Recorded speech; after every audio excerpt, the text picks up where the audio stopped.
Ma fille a menti pour aider ma femme infidèle au tribunal, disant « Mon père a des problèmes de colère, ce qui le rend dangereux pour moi et mes frères et sœurs. » 5 ans plus tard, elle supplie mon aide. Je suis un homme de 45 ans qui a divorcé il y a 5 ans de mon ex-femme, Sarah, âgée de 43 ans. Après la finalisation de notre divorce, Sarah a obtenu la garde principale de nos 3 enfants, même si elle m'avait été infidèle pendant notre mariage.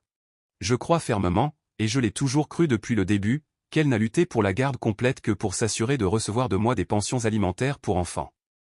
Il ne s'agissait pas du bien-être des enfants ou de ce qui était le mieux pour eux à long terme. Elle savait qu'elle ne pouvait pas compter sur une pension alimentaire, car j'avais des preuves claires de son infidélité avec mon ancien meilleur ami, Thomas. La documentation que j'avais recueillie sur un ordinateur portable partagé lui rendait impossible l'obtention d'un soutien financier continu par cette voie. Au lieu de se battre dans une bataille qu'elle aurait probablement perdue concernant la pension alimentaire, Sarah a habilement manipulé notre fille aînée, Maya, pour lui faire croire que j'étais le méchant de notre histoire familiale. Maya avait 15 ans au moment de la procédure, ce qui la rendait assez âgée pour que son opinion soit prise en compte au tribunal de la famille. Ignorant complètement les années que j'avais consacrées à être un bon père pour elle, Maya a témoigné contre moi, affirmant que j'avais des problèmes de gestion de la colère qui me rendaient dangereux pour elle et ses frères et sœurs, et qu'il serait préférable pour tout le monde que j'aie un accès limité à eux. Ces accusations étaient totalement fausses, mais venant de ma propre fille, elles avaient un poids considérable au tribunal. Le tribunal a pris le témoignage de Maya très au sérieux, comme je le craignais, et a accordé à Sarah la garde principale. Au début, je n'avais droit qu'à des visites surveillées, et je devais suivre une thérapie, après quoi j'ai pu avoir des visites non surveillées. Ces visites surveillées étaient humiliantes pour moi, devoir interagir avec mes propres enfants sous l'œil vigilant d'un superviseur désigné par le tribunal, comme si j'étais une sorte de menace. Pendant ces visites, je ne voyais généralement que mes 2 plus jeunes enfants, Noah, qui avait 8 ans à l'époque, et Emma, qui en avait 6. Ils étaient les seuls à sembler sincèrement tristes de mon absence et heureux quand je venais leur rendre visite. Même après la levée de l'obligation de surveillance, Maya a continué à éviter complètement ces visites. Noah a maintenant 13 ans et Emma en a 11. Récemment, lors de nos visites du week-end, ils m'ont dit que Sarah et Maya se disputaient fréquemment ces derniers mois. Selon eux, l'intensité des disputes a augmenté. Maya a maintenant 20 ans, et chaque fois qu'elle rentre à la maison pendant les vacances universitaires, elle semble inhabituellement stressée. Les enfants m'ont dit qu'on la voit souvent contrariée et qu'elle s'enferme dans sa chambre après ces disputes. Cela m'a surpris, car Maya avait toujours été la fille préférée de Sarah. Après la finalisation du divorce, Maya a complètement cessé de me parler et n'a jamais expliqué pourquoi elle avait menti dans son témoignage, me faisant perdre la garde de mes enfants. J'ai toujours soupçonné Sarah de l'avoir manipulée, mais je n'ai jamais connu les détails de ce qui s'était passé entre elles. Le week-end dernier, je suis allé chez Sarah et Thomas, où ils se sont mariés après notre divorce, pour aller chercher Noah et Emma pour notre week-end habituel ensemble. Normalement, j'attends à l'entrée, et les enfants sortent pour me retrouver, pour éviter toute interaction inutile avec Sarah ou Thomas. À ma grande surprise, Maya est sortie avec eux. C'était totalement inhabituel pour elle, car elle m'évitait normalement complètement, s'enfermant même dans sa chambre quand je venais chercher ses frères et sœurs. Elle s'est approchée de ma voiture et m'a dit qu'elle avait vraiment besoin de me parler de quelque chose d'important. Son attitude était sérieuse, et je pouvais voir qu'elle était nerveuse. J'ai été surpris par ce changement soudain de comportement, mais je l'ai immédiatement renvoyée, lui disant que je n'avais aucun intérêt à lui parler de quoi que ce soit. Même si 5 ans s'étaient écoulés, et qu'elle est ma fille, je n'ai jamais pu pardonner ni oublier ce que j'ai traversé à cause de son faux témoignage. La douleur de voir mon caractère détruit par ma propre fille au tribunal était quelque chose que je ne pouvais pas simplement laisser derrière moi. Je suis parti avec Noah et Emma le plus rapidement possible. J'ai passé le week-end avec eux, faisant nos activités habituelles, et quand je les ai ramenés à la maison, Maya a de nouveau essayé de me parler. Je l'ai complètement ignoré et je suis parti immédiatement, ne voulant pas m'engager dans ce que je supposais être une conversation qui ne ferait que rouvrir de vieilles blessures. Après cette rencontre, Maya a commencé à m'appeler à plusieurs reprises, ce qu'elle n'avait jamais fait pendant toutes ces années. En fait, j'avais toujours le même numéro de téléphone qu'avant le divorce, et elle ne l'avait jamais utilisé pour me contacter. Elle a commencé à m'envoyer des textos, disant qu'elle avait un besoin urgent de me parler d'une affaire importante. Il y a 2 jours, j'ai finalement cédé après avoir reçu plusieurs messages par jour. Il était clair qu'il y avait quelque chose de sérieux qu'elle devait me dire, alors j'ai accepté de la rencontrer chez moi, principalement par curiosité de savoir ce qui pouvait être si urgent après tant d'années de silence. Elle est arrivée le soir même, exactement à l'heure convenue, et dès qu'elle est entrée, elle a commencé à s'excuser abondamment. Elle m'a dit qu'elle m'avait complètement mal compris et qu'elle avait commis la pire erreur de sa vie en témoignant contre moi au tribunal. Elle semblait sincèrement pleine de remords, ce qui m'a surpris. Confus par ce changement soudain de cœur après tant d'années, je lui ai demandé d'expliquer ce qui l'avait amené à témoigner en premier lieu et ce qui avait si radicalement changé sa perspective. Maintenant, pour mettre les choses en contexte, je n'ai découvert la liaison de Sarah avec Thomas qu'après qu'elle m'ait demandé le divorce. Elle m'a signifié les papiers, a avoué son infidélité comme si c'était un détail mineur, et a agi comme si la décision était déjà prise. Au début, j'ai essayé de sauver notre mariage et je lui ai dit que j'étais prêt à y travailler pour le bien de notre famille, mais elle a insisté sur le fait qu'elle voulait construire une vie avec Thomas. Après quelques jours dévastateurs suite à l'effondrement de notre mariage, la colère et l'humiliation ont pris le dessus, et j'ai décidé de me battre pour tout dans le divorce. Cependant, j'ai essayé de garder nos enfants en dehors de cela, croyant qu'ils ne devraient pas souffrir plus que nécessaire à cause des problèmes de leurs parents. Je voulais juste garder mes biens, la maison et tout ce que nous avions construit ensemble pendant notre mariage. Je sentais que j'avais droit à ces choses, compte tenu des circonstances de notre séparation. Sarah n'a pas aimé cet arrangement, car elle a réalisé qu'elle se retrouverait avec très peu de choses, surtout parce que Thomas traversait des difficultés professionnelles à l'époque. Ses entreprises n'avaient pas été couronnées de succès, et il était entre deux emplois. C'est à ce moment-là que la bataille pour la garde a vraiment commencé. Sarah a reconnu que la pension alimentaire pour enfants était le seul moyen d'obtenir un flux d'argent régulier de ma part.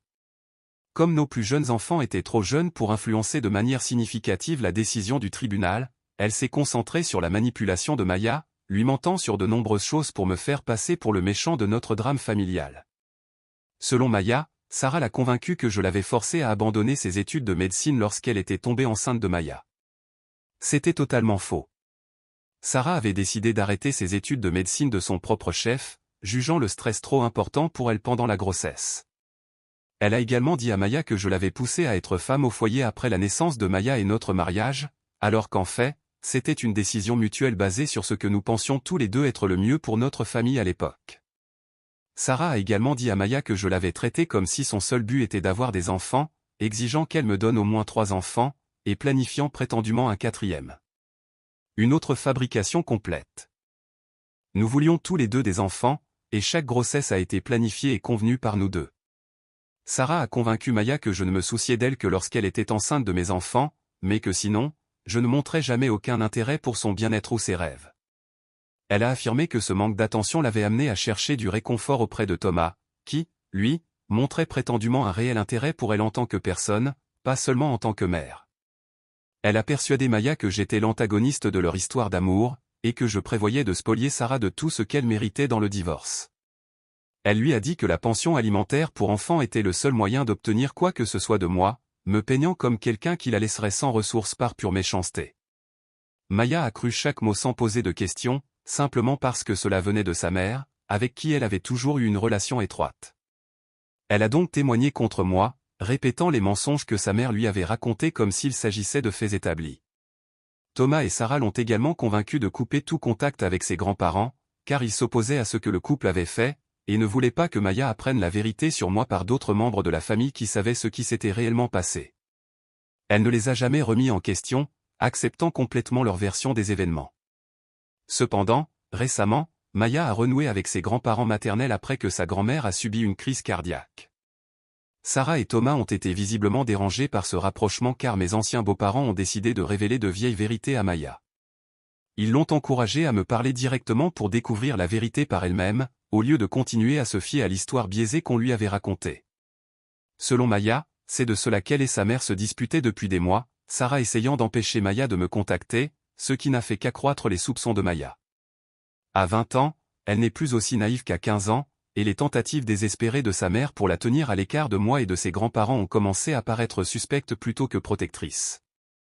Récemment, Maya est devenue convaincue que sa mère l'avait utilisée comme un pion dans notre divorce et voulait me parler de la possibilité de poursuivre Sarah en justice pour les dommages qu'elle a causés à notre relation et à ma relation avec mes autres enfants. Dès qu'elle a mentionné cette idée, je l'ai immédiatement rejetée. Je lui ai dit que je ne voulais pas m'impliquer dans d'autres batailles juridiques. J'avais déjà eu assez de drames juridiques pour toute une vie. La simple idée de retourner au tribunal, de faire face aux avocats, aux juges et à tout le système à nouveau, me remplissait d'angoisse. Elle a insisté, disant que Sarah avait volé des années de notre relation père-fille, que sa mère méritait de faire face aux conséquences de son comportement manipulateur, et peut-être avait-elle raison. Mais je n'avais aucun intérêt à retourner au tribunal. Ce serait une perte de temps et de ressources, sans parler du bilan émotionnel. Maintenant que Maya connaît la vérité, et que j'ai tourné la page, construisant une nouvelle routine et une nouvelle stabilité, la seule chose que j'envisagerais serait de demander à Sarah de modifier notre accord de garde pour que Noah et Emma puissent passer plus de temps avec moi. Au-delà de ça, je veux éviter toute confrontation juridique. Il ne s'agit pas de peur, il s'agit d'être pratique et de préserver la paix que j'ai réussi à trouver après des années de chaos. Mais Maya a continué d'insister, de plus en plus passionnée par la nécessité de justice et de responsabilité. J'ai finalement perdu patience face à son insistance. Je lui ai dit que je comprenais qu'elle se sentait coupable de ce qui s'était passé, mais honnêtement, elle s'était laissée manipuler, même si au fond d'elle-même elle savait que je n'étais pas le genre d'homme que sa mère décrivait. Elle avait passé 15 ans avec moi avant le divorce, et elle connaissait de première main mon caractère et mon comportement. Elle voulait être l'héroïne de sa mère à l'époque, et maintenant elle voulait être la mienne. Je lui ai dit d'arrêter de se mêler d'affaires qui ne la concernaient plus, considérant qu'elle a maintenant 20 ans. Il n'y a plus d'accord de garde l'empêchant de passer du temps avec moi et de réparer ses actions passées. Concernant ses frères et sœurs, je lui ai dit que je m'occuperais de cette situation moi-même, par les voies appropriées, mais qu'elle devrait cesser de me faire pression pour faire quelque chose qui ne m'intéresse pas, juste parce qu'elle se sentait coupable de son rôle dans le passé. Elle a semblé surprise par mon ton dur et ma grossièreté. Elle est partie sans dire grand-chose, et elle ne m'a pas recontacté depuis cette confrontation. Maintenant, je me demande si j'ai été trop dur avec elle. Si mon ressentiment persistant m'a fait rejeter trop durement une véritable tentative de réconciliation. Ai-je été un salaud en disant à ma fille d'arrêter de se mêler et d'essayer d'être l'héroïne dans chaque situation? Première mise à jour. Après avoir publié mon histoire et lu les commentaires, j'ai réalisé que je n'avais pas eu de contact approprié avec mes anciens beaux-parents depuis de nombreuses années, donc je ne savais pas qu'ils essayaient toujours d'encourager Maya à me contacter. Je leur ai récemment parlé pour leur demander exactement ce qu'ils avaient dit à Maya, et ils ont confirmé qu'ils l'avaient en effet encouragée à me contacter. Ils ont expliqué qu'ils ne m'en avaient pas informé car ils ne voulaient pas me donner de faux espoirs au cas où Maya déciderait de ne pas me contacter finalement. Ils savaient à quel point tout le processus de garde avait été douloureux pour moi, et ils ne voulaient pas ajouter plus de douleur si leurs efforts échouaient. J'ai exprimé ma gratitude pour leur intervention et leur soutien. Ils ont également témoigné en ma faveur lors de l'audience de garde, avec mes parents, ce qui a créé une dynamique étrange dans notre relation. Mais nous avons quand même maintenu un certain contact au fil des ans, malgré les complications. Cependant, en raison de ma charge de travail importante ces derniers temps, je ne leur avais pas parlé depuis des mois. Nous nous étions un peu éloignés, non pas à cause d'un conflit, mais simplement à cause de la distance naturelle qui s'installe parfois lorsque les gens ne sont pas activement dans la vie les uns des autres. Je suis reconnaissant qu'ils aient pensé à intervenir de cette manière, car, grâce à eux, Maya a enfin découvert la vérité sur sa mère. Cela signifie que je peux maintenant demander la garde partagée de Noah et Emma, ce qui est une avancée significative, et je suis extrêmement reconnaissant du rôle qu'ils ont joué pour rendre cela possible. Avant de poursuivre ma mise à jour, je veux clarifier quelque chose d'important concernant mes tentatives précédentes d'obtenir la garde. J'ai essayé d'obtenir la garde partagée de mes plus jeunes enfants dans les années qui ont suivi le divorce. J'ai essayé 2 fois, par des voies légales formelles, mais Sarah s'est battue vigoureusement contre tout changement, car elle savait que les plus jeunes enfants étaient sa seule source de pension alimentaire de ma part, Maya étant déjà majeure à ce moment-là. Je déteste l'admettre, mais elle et son avocat ont été assez efficaces pour me dépeindre négativement devant le tribunal. Profitant du témoignage précédent de Maya et suggérant que rien n'avait changé concernant mon tempérament prétendument volatile, mon propre avocat m'a conseillé d'attendre et de constituer un dossier plus solide avant de réessayer. Au cours des 3 dernières années, j'ai décidé d'attendre au lieu de perdre mon temps, mon énergie et mes ressources dans ce qui semblait être une bataille perdue d'avance, compte tenu du précédent déjà établi. C'est une situation compliquée, et plus profonde que ce que j'ai expliqué ici, mais je vous assure que j'ai fait tout mon possible dans les limites auxquelles j'étais confronté. Maintenant, pour la mise à jour, j'ai finalement décidé de parler à Maya et de résoudre nos problèmes car après avoir réfléchi pendant plusieurs jours, j'ai réalisé que l'univers me donnait une seconde chance de renouer avec la fille que j'avais perdue au profit de Sarah. Je ne pouvais pas nier qu'après la naissance de Maya, ma carrière exigeante me laissait peu de temps pour elle, et c'était principalement Sarah qui passait des jours et des nuits à s'occuper d'elle. Je n'étais pas complètement absent de sa vie, mais naturellement, en passant plus de temps avec sa mère, Maya a développé un lien plus étroit avec elle. Comme je l'ai mentionné dans mon message original, Maya était la fille préférée de Sarah, et elle partageait toujours un lien spécial qui me faisait parfois sentir comme un étranger dans leur relation. J'ai essayé de me mettre à la place de Maya et j'ai compris qu'il aurait aussi été difficile pour moi de douter de ma propre mère, compte tenu de leur proximité. Elle a fait une erreur à 15 ans, une erreur importante avec des conséquences durables, et elle a continué à croire sa mère jusqu'à récemment. C'est quelque chose avec quoi elle devra vivre pour le reste de sa vie. Elle a choisi de mentir à mon sujet et de nuire à ma relation avec ses frères et sœurs pendant des années, et cela restera également avec elle pour toujours. Ce ne sont pas de petites transgressions qui peuvent être facilement oubliées ou négligées, mais le fait qu'elle ait reconnu son erreur et m'ait contacté pour faire amende honorable compte comme quelque chose de significatif. Après de nombreuses réflexions et débats intérieurs, j'ai décidé de lui parler au moins au lieu de rejeter immédiatement ses excuses. Donc plus tôt aujourd'hui, je l'ai appelée et je lui ai dit que j'étais prêt à lui parler à nouveau si elle voulait vraiment arranger les choses et commencer à reconstruire notre relation. Je lui ai suggéré de venir chez moi le soir même pour avoir une conversation appropriée en face à face. Malheureusement, elle était déjà retournée à l'université dans un autre état, mais nous avons convenu d'avoir un appel vidéo pour au moins discuter des choses temporairement jusqu'à ce qu'elle puisse me rendre visite en personne. Ce soir-là, nous nous sommes connectés par vidéo, et après quelques brèves et gênantes salutations, nous sommes passés aux choses sérieuses. Aucun de nous ne semblait trop savoir comment se comporter après tant d'années d'éloignement, mais nous reconnaissions tous les deux l'importance d'aborder les problèmes directement. J'ai exprimé ma profonde déception que pendant 5 ans elle n'ait jamais remis en question les histoires que sa mère lui avait racontées, ni tenté de les vérifier auprès de moi ou d'autres membres de la famille qui connaissaient la vérité.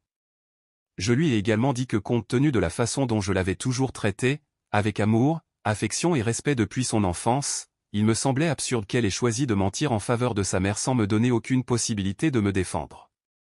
Autant j'essayais de surmonter ce qui s'était passé, autant il me serait impossible d'oublier ce qui s'était passé et de prétendre que tout allait bien. C'était quelque chose qu'elle devrait accepter si nous voulions avancer. Le pardon pourrait être possible, mais l'oubli ne l'était pas. Elle a reconnu cette réalité et a admis qu'il n'y avait rien qu'elle puisse faire pour changer le passé ou réparer les dommages qu'elle avait causés. Elle a commis de nombreuses erreurs et ne s'est jamais remise en question, ni le récit de sa mère, car elle était convaincue que sa mère ne lui mentirait jamais sur quelque chose d'aussi important. Elle croyait vraiment que je cachais habilement ma vraie nature à tout le monde sauf à sa mère, qui, elle, connaissait supposément le vrai moi. Maintenant qu'elle réalisait à quel point elle avait mal interprété la situation, elle voulait désespérément réparer les choses de toutes les manières possibles. Même si je ne voulais pas engager de poursuites judiciaires contre sa mère, elle espérait au moins que je lui donnerais une seconde chance de prouver qu'elle pouvait être une meilleure fille qu'avant. Elle a accepté que certaines de ses actions la hanteraient pour le reste de sa vie, et qu'elle ne pouvait raisonnablement pas s'attendre à ce que j'oublie le traumatisme et la douleur qu'elle avait causés, mais elle m'a demandé une chance de réparer une partie des dégâts et de reconstruire notre relation progressivement, selon les termes que je jugerais appropriés. Après notre longue conversation, je lui ai dit que j'avais encore besoin de temps car tout cela avait été très soudain et inattendu, et que j'avais besoin d'espace pour tout traiter. Elle a accepté sans hésiter et m'a dit que je pouvais prendre tout le temps dont j'avais besoin, réitérant à quel point elle était profondément désolée pour ce qu'elle avait fait et la douleur qu'elle avait causée. Malgré ses efforts pour rester calme pendant notre conversation, elle a finalement fondu en larmes, et moi aussi. Le poids émotionnel de tout ce que nous avions perdu était écrasant pour nous deux. Finalement, je suis content que nous ayons eu cette conversation, car nous avons pu aborder de nombreux problèmes ouvertement et honnêtement, ce qui est le seul moyen d'avancer après le gâchis que Sarah a créé. Pour être honnête, je ne suis pas sûr de pouvoir un jour lui pardonner complètement et mettre tout cela derrière moi, mais cela vaut la peine d'essayer, pour notre bien à tous les deux. Deuxième mise à jour. Quelques jours se sont écoulés depuis ma dernière mise à jour, et après avoir parlé à Maya, j'ai décidé de parler à Sarah pour modifier notre accord de garde afin que Noah et Emma puissent passer plus de temps avec moi. J'avais déjà prévu d'aborder ce problème cette année de toute façon, indépendamment du retour de Maya dans ma vie, et maintenant l'occasion parfaite s'était présentée, car j'avais plus de poids. J'ai contacté Sarah et je lui ai dit que nous devions discuter sérieusement de l'accord de garde. Comme prévu, elle a immédiatement essayé d'éviter la conversation, affirmant qu'elle était occupée pour les prochaines semaines avec le travail et d'autres obligations. De toute évidence, elle jouait la montre, espérant que j'abandonnerais l'affaire, comme cela s'était produit les années précédentes. Je l'ai donc informé que Maya m'avait déjà parlé longuement, et que si elle ne voulait pas que je la poursuive en justice pour ses actions et ses manipulations, elle devait me rencontrer pour modifier légalement l'accord de garde. Je lui ai également dit que je voulais qu'elle cesse de recevoir des pensions alimentaires de ma part, car je savais qu'elle et Thomas avaient récemment créé une entreprise ensemble, donc ils ne rencontraient plus de difficultés financières comme ils l'avaient prétendu pendant des années. J'ai aussi exigé qu'elle me rende l'argent qu'elle m'avait pris sous de faux prétextes. Je lui ai dit qu'elle devait se débrouiller financièrement, ou alors je la poursuivrais en justice avec le soutien de Maya. Maintenant que Maya était prête à témoigner en ma faveur et à révéler toute la vérité sur ce qui s'était passé, je lui ai donné un choix clair, coopérer sans faire face à des conséquences juridiques, ce que je préférais, pour le bien de tous, ou faire face à un chemin beaucoup plus difficile devant les tribunaux, la décision de la voie que nous prendrions lui revenant entièrement. Avec Maya à mes côtés, je me sentais maintenant confiant d'une manière que je n'avais pas ressentie auparavant, et je me fichais de ce que Sarah pensait de mon ultimatum ou de la façon dont elle pourrait le présenter aux autres. Je croyais avoir mérité le droit de tenir bon après tout ce qu'elle m'avait fait subir pendant tant d'années. Elle est restée silencieuse à l'autre bout du fil et a dit qu'elle avait besoin de temps pour y réfléchir et consulter Thomas. Son ton avait changé de manière notable, elle n'affichait plus son attitude et sa confiance habituelle lorsqu'elle traitait avec moi, et c'était exactement ce que je voulais entendre après si longtemps. Je lui ai donné jusqu'à la fin de la semaine pour prendre une décision, mais je l'ai prévenu que si je ne recevais pas de réponse d'ici là, je consulterais immédiatement mon avocat, et qu'elle pourrait perdre encore plus si nous passions par la voie légale. Avec le témoignage de Maya à l'appui de mon dossier, elle s'est énervée et m'a accusé de chantage, mais j'ai répondu que je me fichais de la façon dont elle appelait ça à ce stade. J'avais passé des années à essayer de rester en dehors de ce gâchis, en essayant de préserver la paix et la stabilité pour le bien des enfants, mais maintenant j'étais déterminé à récupérer mon argent, ma vie, et surtout, ma place légitime dans la vie de mes enfants, peu importe ce que je devais faire, que ce soit la presser ou la poursuivre en justice. Jusqu'à récemment, je pensais différemment d'une approche aussi conflictuelle, mais j'ai réalisé que mon hésitation provenait de mon expérience négative précédente au tribunal, et de la peur de perdre à nouveau. Cependant, maintenant que Maya me soutenait et était prête à témoigner sur la manipulation qui avait eu lieu, je ne m'inquiétais plus de l'issue. J'étais confiant que la justice serait enfin rendue après toutes ces années. Mise à jour 3. La fin de la semaine est arrivée rapidement, et hier, j'ai parlé à Maya de ma conversation avec sa mère. Je voulais m'assurer qu'elle comprenait parfaitement ce qui pourrait être exigé d'elle si nous nous retrouvions au tribunal. Je lui ai demandé si elle serait vraiment prête à témoigner à nouveau au tribunal, contredisant son témoignage précédent, car même si elle avait 15 ans à l'époque et était légalement mineure, cela pourrait lui causer des ennuis, tant sur le plan juridique qu'émotionnel. Je voulais qu'elle comprenne parfaitement dans quoi elle s'embarquait si Sarah refusait de coopérer. Elle m'a assuré, avec une conviction totale, que même si elle faisait face à des conséquences personnelles, ce serait pour une bonne cause, car ce que Sarah nous avait fait était inexcusable et impossible à justifier selon toute norme raisonnable. De plus, elle a ouvertement admis que ses propres actions avaient été mauvaises dès le départ. Elle savait qu'elle mentait lorsqu'elle a témoigné et a choisi de le faire pour aider sa mère à obtenir ce qu'elle voulait dans le divorce. C'était une décision difficile pour elle, car elle n'était pas naturellement malhonnête ou manipulatrice. Mais elle l'a fait parce que sa mère le lui a demandé et l'a convaincue que c'était nécessaire, même si elle n'avait personnellement été témoin d'aucun des comportements sur lesquels elle a témoigné au tribunal. Maintenant, elle était prête à faire tout ce qui était nécessaire pour réparer les dégâts, quelles que soient les conséquences pour elle-même ou pour sa relation avec sa mère. J'ai été ému quand elle a dit cela, car cela a confirmé sans aucun doute qu'elle était sérieuse dans sa volonté de réparer. Elle ne disait pas ces choses juste pour soulager sa conscience. Elle le pensait vraiment, et elle était prête à le soutenir par des actions. Pourtant, j'espérais que Sarah accepterait mes demandes sans trop de résistance, nous épargnant des complications juridiques, quelque chose que je voulais éviter si possible. Si elle pensait rationnellement à ses propres intérêts, elle voudrait aussi éviter d'aller en procès, étant donné tout ce qui pourrait être révélé. Plus tôt aujourd'hui, je l'ai finalement appelée pour avoir sa réponse, espérant qu'elle avait pris une décision raisonnable. Elle n'a pas répondu à mes premiers appels, alors je lui ai envoyé un message disant que ignorer le problème ne le ferait pas disparaître, quelque chose qu'elle aurait dû apprendre maintenant. Finalement, elle m'a rappelé, et pendant les premières minutes, elle éludait la question, perdant du temps avec des banalités et des déclarations vagues. Je lui ai demandé directement si elle avait une réponse à ma proposition, ou si je devais contacter immédiatement mon avocat, car j'étais fatigué de la conversation et de ses tactiques d'évasion. Après avoir esquivé la question pendant plusieurs minutes supplémentaires, essayant de diriger la conversation sur d'autres sujets, elle a finalement accepté mes conditions.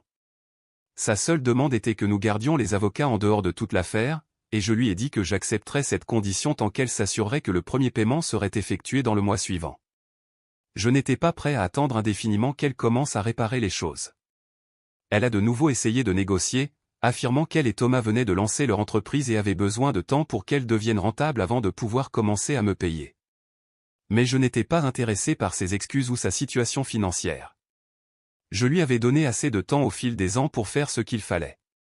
Elle n'avait jamais admis ses erreurs ni essayé de réparer de quelque manière que ce soit, donc je sentais que je ne lui devais rien à ce stade. Cependant, étant une personne honnête et intègre, je ne voulais que ce qui m'appartenait de droit, pas un sou de plus. J'avais méticuleusement examiné les paiements de pension alimentaire des dernières années, que je soupçonnais fortement qu'elle avait utilisés pour son usage personnel au lieu de les dépenser pour les enfants, comme il se devait. Même si elle n'avait pas mal utilisé ses fonds, légalement et moralement, cela n'avait pas d'importance, car elle n'avait jamais eu droit à cet argent en premier lieu, l'ayant obtenu par la tromperie et la manipulation. Je crois que c'est l'argent qu'elle a utilisé pour financer initialement son entreprise, bien que je ne puisse pas le prouver de manière définitive. Mon comptable avait soigneusement calculé le montant total dû, en tenant compte de chaque paiement effectué, et elle devrait rembourser ce montant intégral. Je n'avais pas l'intention d'utiliser l'argent pour moi-même. J'avais l'intention de l'allouer à l'éducation et aux besoins futurs des enfants, bien que je n'ai pas jugé nécessaire de l'informer de ce détail. J'étais juste et ne demandais que ce qui m'appartenait de droit. Contrairement à son comportement tout au long de notre divorce et de notre processus de garde. Je lui ai dit de considérer cela comme mon dernier acte de bonne volonté, et qu'elle devrait être reconnaissante que j'ai décidé de ne pas engager de poursuites judiciaires, ce qui aurait pu lui entraîner des conséquences bien pires. Elle a continué d'essayer de négocier des conditions plus favorables, mais j'ai brusquement mis fin à l'appel. Je lui ai ensuite envoyé un message texte disant que je ne voulais pas continuer à en discuter, car c'était une perte de mon temps précieux. Je voulais juste que les paiements arrivent rapidement, selon l'accord que nous avions conclu, et que s'il y avait un retard ou un problème, elle pouvait être absolument sûre que je la poursuivrais en justice sans aucune hésitation. J'ai aussi consulté mon avocat en privé, et bien que je préfère éviter les litiges pour le bien de tous, je pensais qu'il était important d'avoir un contrat formel documentant notre accord. J'ai informé Sarah que j'enverrais le contrat la semaine suivante pour sa signature. C'étaient mes conditions, et je crois qu'elles sont tout à fait justes compte tenu des circonstances. Que quiconque approuve ou non mon approche ou mon attitude m'est indifférent, car je sens que le temps de la considération et de la clémence est révolu. Je refuse de tolérer tout autre mauvais traitement ou manipulation de la part de Sarah ou de quiconque lui est associé, y compris Thomas. Mise à jour 4. Plusieurs mois se sont écoulés depuis ma dernière mise à jour, et Maya et moi travaillons activement à améliorer notre relation. Cela n'a pas été facile du tout. Parfois, je deviens distant lorsque des souvenirs de tout ce qui s'est passé me reviennent à l'esprit, et avancer devient difficile lorsque ces souvenirs refont surface de manière inattendue. Dans ces moments-là, elle est assez sage pour me laisser de l'espace sans se vexer. Ensuite, nous reprenons nos conversations et essayons de résoudre nos problèmes de manière mature. Nous progressons lentement mais sûrement, et j'ai confiance que nous continuerons à améliorer notre situation avec le temps. Sarah a constamment rempli ses obligations, et je tiens ma promesse de ne pas la poursuivre en justice tant qu'elle continuera à respecter notre accord. Elle a également signé le contrat que j'ai mentionné dans ma mise à jour précédente, donc nous avons maintenant un accord formel dont elle ne peut se dédire sans conséquence. Petit à petit, je récupère ce que j'ai perdu financièrement, mais plus important encore, je récupère du temps avec mes enfants, y compris Maya, ce qui me rend incroyablement heureux et reconnaissant. Je sais que beaucoup de gens n'étaient pas d'accord avec ma décision de pardonner à Maya, suggérant qu'elle pourrait me trahir à nouveau si les circonstances changeaient, mais en tant que père qui aime sa fille malgré tout, je doute fort que cela se produise. Nous avons reconstruit notre lien avec soin et conscience, et tout le monde fait des erreurs, surtout dans ces années de formation où nous développons encore notre jugement et notre pensée critique. Je pense que je serais dans une position difficile si les gens me jugeaient éternellement pour des erreurs que j'ai commises à 15 ans. C'est pourquoi je suis prêt à donner une autre chance à notre relation. Je crois que tout s'arrangera à la fin, même si le chemin pour y parvenir n'est pas toujours facile ou direct. Noah et Emma ont également bénéficié du nouvel arrangement. Ils passent maintenant beaucoup plus de temps avec moi, et notre relation s'est considérablement renforcée. Ils semblent plus heureux et plus équilibrés, n'étant plus pris au milieu de conflits d'adultes qui dépassent leur entendement. J'ai été très prudent de ne pas parler négativement de leur mère devant eux, malgré tout ce qui s'est passé, car je crois que cela ne ferait que leur nuire à long terme. C'est tout ce que j'ai à partager pour l'instant. Je suis heureux, et dans l'ensemble, les choses vont bien pour moi, malgré les difficultés occasionnelles qui surgissent encore. Merci pour votre soutien et vos conseils tout au long de ce parcours. Il a été incroyablement précieux d'avoir des perspectives extérieures sur cette situation complexe.